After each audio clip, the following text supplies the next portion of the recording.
Since when the chips are down, it's not been long since the airline committed enormous resources to evacuating Nigerians from a number of troubled spots here in Africa and beyond. Last Wednesday, the chairman and chief executive officer of airpeace, Dr. Alan Onyema, met with travel agents here in Lagos to intimate them of plans to offer Nigerians studying in the United Kingdom special fares as his organization commences Lagos to London flights for March 30th, 2024.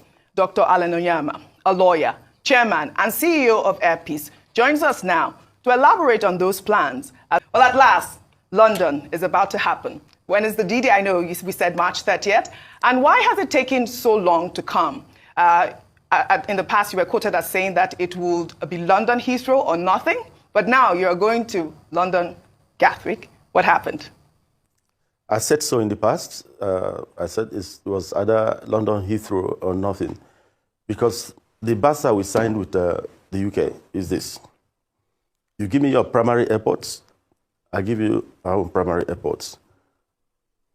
British Airways, Virgin Atlantic, both of them come into my country using our primary airports, Lagos and Abuja. When we applied, they told us Heathrow wasn't available to us. And they were even suggesting Stansted or Luton. And I found that very insulting. They also suggested Gatwick. I refused. I wanted to go to Heathrow, which is their primary airport. And after some time, I saw that they were trying to frustrate us. I said, okay. And Nigerians were groaning under the weight of high fares. I said, okay, what we'll do is to let us go anywhere, even if they want us to go to Scotland. They just start. So we decided to take Gatwick. Gatwick was not really our choice. But in the long run, we decided to see some goods, going to Gatwick. Most of our people live, down southeast part of London. And at the same time, when you look at the traffic situation from Heathrow into central London, it's very excruciating.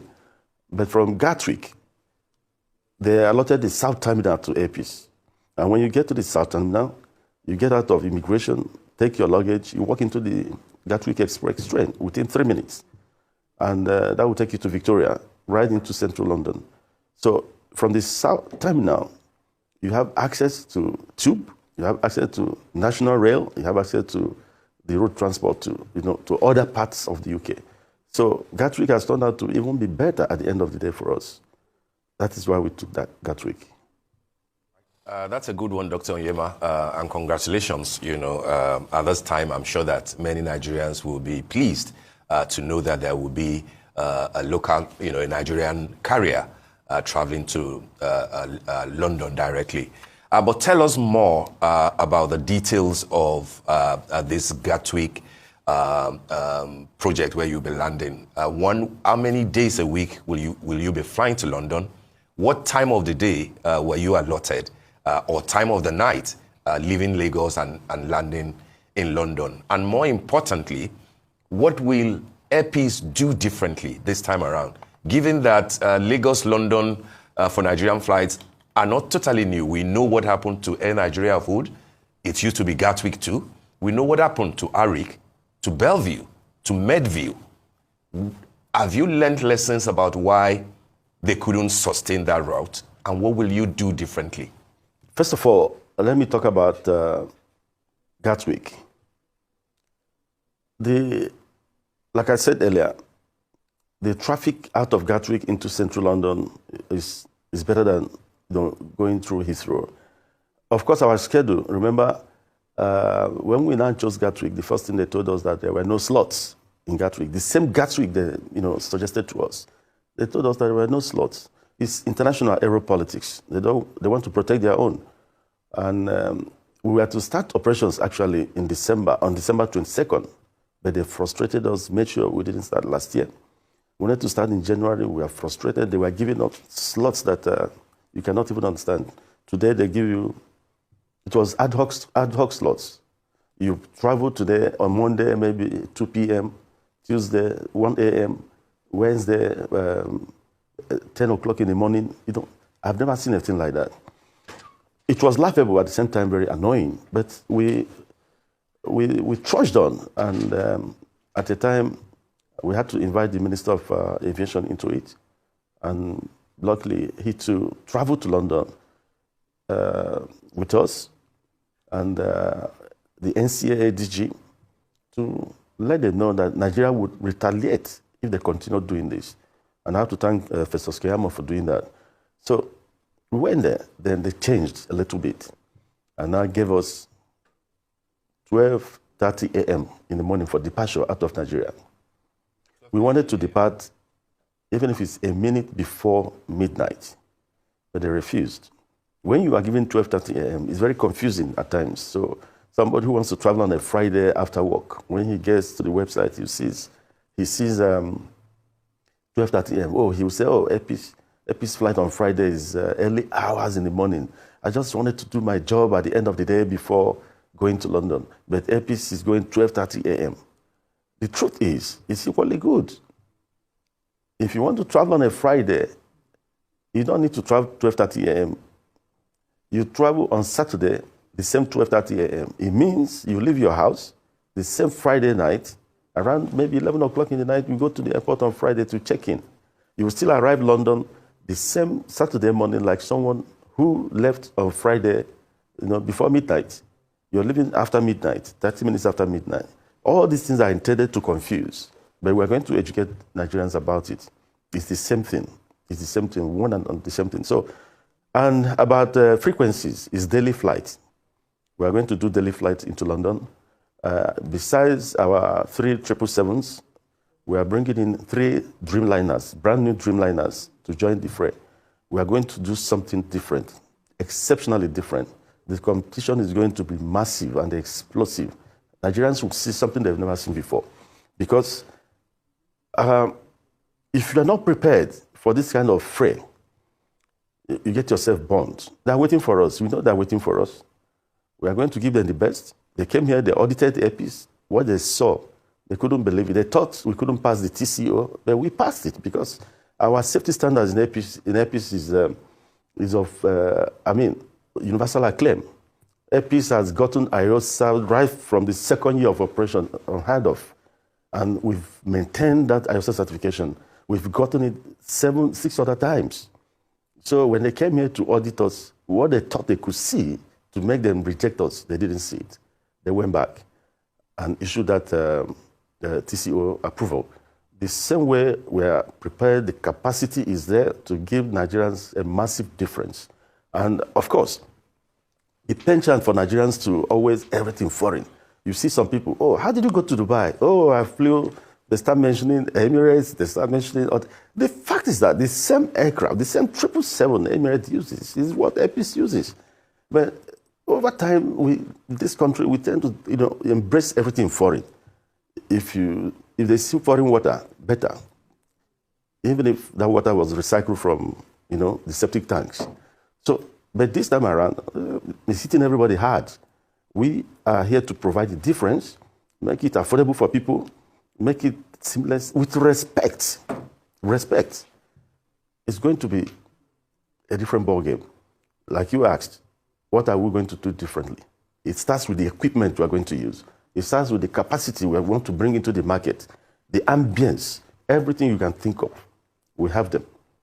So it's left for Nigerians now to patronize their own. And I'm really pleased with the Nigerian agents, the Nigerian traveling agencies, their union. They came up with a slogan, airpeace, our own. Some even printed T-shirts, save the Naira, fly airpeace. Because if you know the amount of money this country is losing, my country is bleeding through the foreign airlines, massively bleeding. And they tell you, oh, their funds are trapped. Your funds are trapped, and you're still increasing your frequencies into the same country that your funds are trapped. Who is fooling who? So it's only when we try to embrace our own that we can save this country. Everybody is saying, Tinubu, Tinubu, Tinubu. The problem of the country is not President Tinubu, it's you and me, it's all of us. It can't leave everything for the government to do. Every citizenry, the citizenry must play their part. We are going through a very turbulent period, and it's not something you leave for the government, and everybody cries every day, the government. What are you doing on your own part? You have to play your own part. You have to play your own part. If you go out there to hot dollars and you blame it on Tinubu, you go out there to connive with those that sell money to make things difficult, you blame Tinubu. If you go out there to patronize only everything foreign, you blame Tinubu. So you must play your own part. I'm not saying government is totally, unblameable. No, I'm not saying that. But as a citizen, you must play your part. That is why we are stepping out. This is not a lucrative business. We are doing it to save jobs here because a lot of billions of dollars are leaving my country through the hands of the foreign airlines. This is the time to save the dollar. Save the naira. Okay, Dr. Allen, if I can come in here. You have spoken about the saving the naira. And with the commencement of airpeace's Lagos to London flights, I want to know how you plan to ensure that these flights remain accessible and affordable for these students, especially with the challenges of foreign exchange fluctuations and currency depreciation in maintaining competitive fares in the Lagos-London route. What specific measures has Airpeace taken to offer, these competitive and affordable fares on this route, especially with the backdrop of the significant rise in air fares over the past 2 years? And as my colleague wanted to rightfully ask, what the return time is from London back into Nigeria. You've spoken about the departure from Gatwick back into Nigeria. You've spoken about takeoff time, which is 12:30 a.m. Yeah, the departure back from Gatwick, let me start from your last question. The departure back from Gatwick will be in the morning from London, somewhere around 11 o'clock in the morning. I forgot to tell you that when they were giving us slots, at the time they were even giving us 1 hour turnaround. How could you turn around a jumbo jet of that magnitude that carries over 360 people in 1 hour? To even fuel a 777, you might even spend up to an hour. To disembark the passengers, that might take another hour. To clean that aircraft, that might take another hour. Yet, they gave us only 1 hour turnaround. These are the things they try to do to us. Now, we've sorted that out. So, when we land London at about 6:30 a.m. or thereabout, the takeoff time back to Nigeria, departure out of Gatwick into Nigeria is around 11. So, having said that, about the student fares, why did I do it in the first place? I've been disturbed massively about the brain drain out of this country. We are losing our youthful ones to the outside world. A diplomat once told me, a foreign diplomat, that the Nigerian state doesn't know what it's losing, allowing this brain drain. They've got to do something to keep their people home. That, in fact, the diplomat told me that it would take about 25 to 30 million naira to raise the kids up to the university level. And at the end of the day, you lose it to the foreign country. They go out there and contribute. How do I make them to come back home? A lot of these people who are in the UK, studying abroad, UK, Canada, US, and all, it's not that their parents are wealthy. But when you look at the incessant strikes that occur in my country, where your child will go to school, doesn't even know when it's going to come out. How about courtism in schools? So a lot of parents, they will sell their houses, sell everything they've got to take their children abroad, to give them education. Education is very key in every society. So they got there because they don't have the funds to afford to be coming home for holidays. They remain there for 4 or 5 years of schooling. At the end of the day, they get acclimatized. They become westernized. To come back to Nigeria becomes a problem because they've lost touch with homeland. This is the problem, and we are losing them in droves. Have you thought of what will happen to this country in the next 40 years?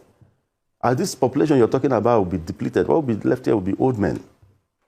So I decided that this is the time. My own children went to school in the UK, yes. Thank God, I bless God, because I could afford it. I made sure they were coming home, even if it's every 5 days. They never experienced UK. I made sure they came back to homeland to love this country. My children are all here now in Nigeria. If you tell them to go to the UK, they just, maybe their friends invite them to it. They love it here. They want to stay here. But you might accuse me and say, oh, it's because you have money. No, it's because I was making them to come home every holiday. The same thing I want to afford other indigent students, because I used to hear from my daughter, and then, my friends, they couldn't go home. Can you help give me money to give them to buy tickets? So this time around, I have an airline that could do it. I decided that Nigerians must start coming home.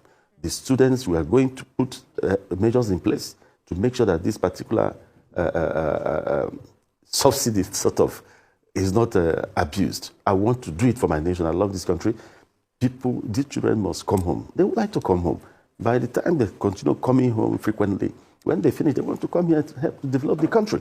This is the idea behind it all. Aviation sector. I mean, I hope that the Minister of Aviation is listening because, I mean, I don't even know how you are coping at this point. And your airline and other Nigerian airlines have also been accused in the past of lacking capacity to serve the nation, and hence the call for the national carrier. Now, if this is true, why have the airlines not achieved the necessary capacity? And do you think that Nigerian airlines have been adequately supported by the Nigerian government? Well, I take your last question. Adequately supported by the Nigerian government? Zero. No, never. The Nigerian airlines have never been adequately supported by any government in this country. And that is the truth. You see, we look at aviation. We should understand that aviation is a catalyst that will move this economy. Every country tries to invest not only on the airlines, but aviation infrastructure too. It's very, very important. We lack that support. Is it financing? You borrow money at 30%, from between 26 to 30%. These other airlines are trying to compare, to Nigerian airlines. They borrow money at 2%, 3%. In Nigeria, we borrow at 6%. And we are faced with multiple charges in this country. It's one of the worst places to do aviation. Very hostile, roundly hostile. So for us to say that government is government supporting, first of all, they have to remove some of these charges. First of all, you pay NCA 5% from 5% charge on whatever fare you raise. Some of the airports are taking about 8,000 per passenger for you to land. So many charges. So if an airline is charging 100,000, at the end of the day, what comes to the airline might be maybe 20,000 naira. That is where you use to do your insurance. Insurance is what I use in insuring one aircraft is what British Airways and others we use in insuring about 8 other planes. Yet, they expect you to perform magic. And issues about capacity. It is not true that we don't have capacity. It is also equally true that we don't have capacity. When you look at it this way, two airlines are the same. We have varying capacities. It depends on how you want to play. An airline can decide that what I want to be doing is Lagos-Abuja only operation. If that airline has about 2 aircraft, that is enough capacity. He doesn't want to go beyond that. All these issues about lacking capacity, they use it because they want to justify certain tendencies, nothing more. If you talk about capacity, let me take my own airline, for instance. airpeace is the launch customer in the whole of Africa for the latest technology, E2195, fantastic aircraft. No other African nation has keyed into it. And we ordered 13 of them, with 17 others on purchase rights. We're talking about 30 planes, brand new. The MAX 8 and MAX 10, we ordered 15. We paid for. These planes are going to come in. You're talking about, and again, we ordered recently 5 E175s, original. So when you look at the total orders, about 33 brand new planes coming in. The E2195 have started coming in. We have 5 already here. Boeing has been coming, discussing, even 2 days ago, Boeing was in my office discussing the entry into service of the MAX, brand new MAX we are bringing to be doing European shuttles. So they can't accuse us of not having capacity. What we lack is government support. What we lack is government support over time. Maybe this government is trying, like the minister came out to follow us to UK to get things right. That is support. The minister went to Saudi Arabia for the Basa and stood his ground that certain things shouldn't be done. That is support. But we need more. A situation where foreign airlines are coming into this country, land from for example, let me say it, Qatar comes from Doha, lands in Abuja, drops passengers in Abuja, goes to Port Harcourt, drops passengers in Port Harcourt, comes back to Abuja, pick passengers from Abuja again before going back to their country. President Tinubu should know that his country is being fleeced. That is the truth. No country in the world allows that. Not even the mighty America, with all their economic might and their might in aviation, would allow you to do city hopping. Then a poor country like Nigeria is allowing foreign tendencies to ravage our reserves. And we are asking, where are the dollars going? These things are putting pressures on the dollars. The foreign airlines are giving multiple frequencies into your country. They are giving multiple destinations into your country. We are not even quarreling with multiple destinations. If they like, give them 10 destinations. Fly to Akure, fly to Ibadan, fly to Kwale, fly to anywhere. Let them fly from their country to that destination direct and leave from that place back to their country if they feel they want to do something. Or when you tell them, the ministers will tell you, oh, that's what the people, because politicians, they want everything to. We cannot continue to bleed the country. We cannot continue to bleed the country just to please certain tendencies of political, expediency. No, hell no. We fly India. airpeace flies to India. We fly to Bombay. We applied to get New Delhi, to join it. India refused. They said, when you land in Delhi, when you land in Bombay, get an Indian airline to take your passengers to Delhi. They refused. In America, if you go with ordinary private jet, maybe you're going to Atlanta. The private jet might not have the endurance of 13 hours to go to Atlanta, but you could go to New York of 9 hours. When you land in New York just to refuel, you take that private jet from New York to Atlanta. You are not allowed to move with that jet inside America any longer. You have to look for another airline to patronize because they want you to spend your money in their country. And when you want to go back, you go the same route that you came into America. You're not allowed to do that. The one of commercial aviation, flight schedule operation, that one is a no-no. You cannot drop here, then go to that place in America. You never. Not even in Britain. Nowhere in the world. Nigerian government officials will go and sign bastards that are killing their own country. And they blame Nigerian Airlines. The money the Nigerian Airlines would have made through picking the passengers they drop in the destinations. Sounds like we need more aviators in government. Thank you so much.